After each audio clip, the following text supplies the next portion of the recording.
Hey everyone, my name is Nick Rosati. I'm a student at Florida International University, studying finance. For those of you that don't already know me, I'm here to do a little project as part of a class or school. I'm going to be teaching some of you about finance, in particular today about saving for retirement. So why does anybody want to save for retirement? First of all, does anybody really want to work their entire lives? Probably not. So you're going to want to save a little money, even more than a little money actually in some cases, to help support you, help supplement Social Security, because that alone is probably not going to be enough to take care of you.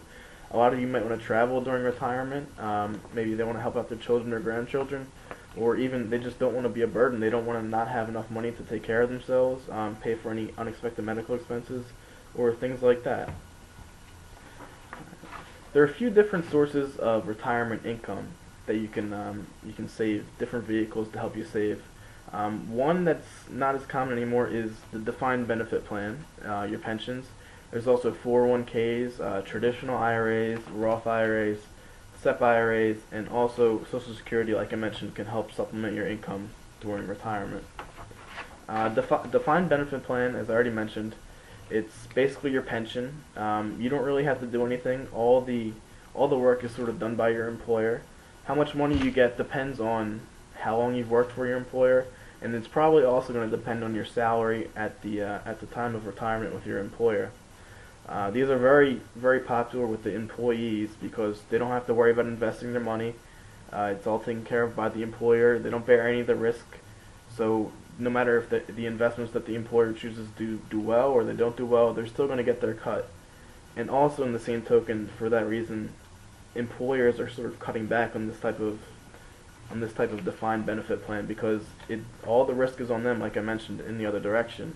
And also it's very expensive to have one of these programs in place. A lot of employers now, because they're getting away from the defined benefit plans, are actually switching to something called a defined contribution plan. These are your 401ks, which probably most people have already heard of. Basically, you elect to have a percentage of your salary withheld from your paycheck, and it acts in your taxable wages get deducted because of that. A lot of times your employer will actually match some of your contribution, so it's free money, and if they do that, you may as well max it out up to at least the percentage that they're willing to match with yours. Within the 401k plan, most of them are self-directed, so they give you a lot of different investment choices, mutual funds that specialize in stocks, bonds, or even money market funds. When you can't The normal distribution age for these 401ks is at age 59 and a half. You can't really touch the money before then unless there's an extreme circumstance like you die or you become permanently and totally disabled. Because if you do try and take out some of the money before then, you're going to be hit with a 10% penalty.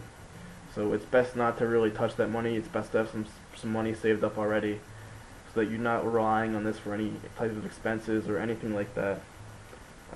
When you do elect to take a distribution after 59 and a half, it is taxed at your normal tax rate.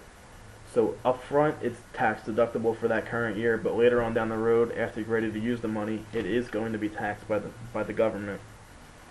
Another interesting feature of the 401ks is that they can be rolled over.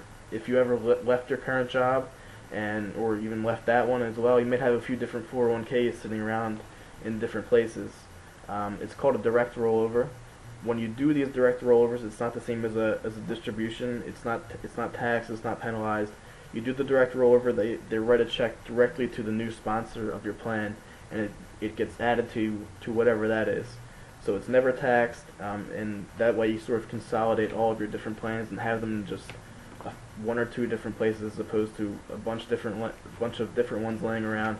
You may even forget about them in that case. So it's really best to roll them over. It's easier to manage your investments, and it's just a good thing to do.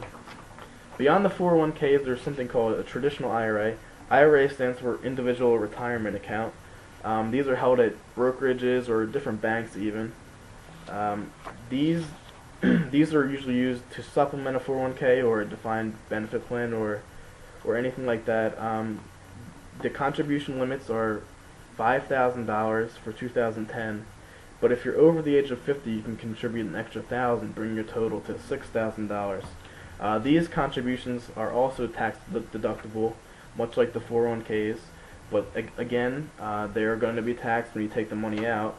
And the same rule applies with the penalties that the 401k had. 59.5 is the normal distribution age, and when you do elect to take a distribution, it is going to be taxed at your normal rate.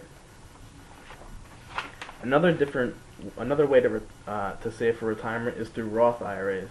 Roth IRAs are very similar to traditional IRAs. They have one key difference though. The contributions that you make towards them are not tax deductible. So you're not going to be able to reduce your taxable income. You're not going to experience the tax benefit the year that you make the contribution.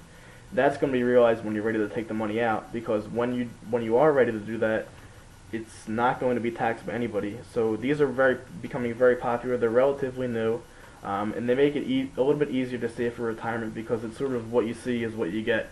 Whatever money you have in your retirement account when you're ready to retire and withdraw it is what you're going to be able to live off of. There's no taxes, there's no penalties, there's nothing like that.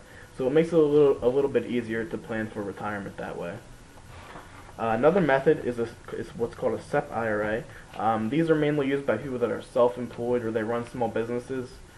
They may not want to have a whole 401k plan for their business. So what they do is they open up these SEP IRAs on behalf of their employees, and they'll make contributions for them. The contribution limits to these are higher because, like I said, it's sort of in place of a 401k plan. For 2010, the limit is $49,000 that your employer could contribute on your behalf. And also, if someone's self-employed, these are also a good option for them because they're available to them as well.